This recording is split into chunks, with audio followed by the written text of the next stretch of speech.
পুর ভরার ঝামেলা ছাড়া সব থেকে বেশি স্বাদের আলু পরোটা।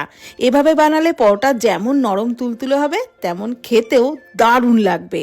দুটো সিদ্ধ আলু গ্রেট করে নিলাম, ওর মধ্যে দিয়ে দিলাম 1 বাটি আটা, দিয়ে দিলাম বড় 1 চামচ বেসন, আদা কাঁচা লঙ্কা বাটা, ধনেপাতা কুচি, লেবুর রস, দিয়ে দিচ্ছি পরিমাণ মতো লবণ, একটু চিলি ফ্লেক্স, দিয়ে দিচ্ছি ভাজা মশলা, আর দিয়ে দিচ্ছি একটু চাট মশলা, গোলমরিচ গুঁড়ো। এইবারে সমস্ত কিছু আলুর সাথে খুব ভালো করে আগে মেখে নিলাম।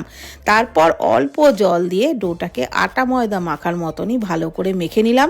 দিয়ে দিলাম একটু ঘিটা দিয়েও খুব ভালো করে মেখে রাখলাম।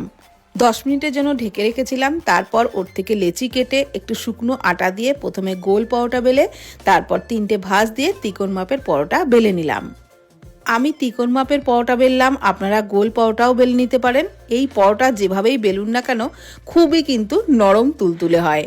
আর তারপর ফ্রাইং প্যানে প্রথমে তেল ছাড়া 2 পিঠ ভেজে নিলাম, তারপর অল্প অল্প তেল দিয়ে পরোটা বেশ লালচে করে ভেজে নিলাম। আপনারা তেলের জায়গায় কিন্তু ঘি দিয়েও একই রকমভাবে ভেজে নিতে পারেন, তাহলে টেস্টটা আরও বেশি ভালো লাগবে। আর এর সাথে যদি থাকে একটু আচার বা রায়তা, খেতে একদম দারুণ লাগবে।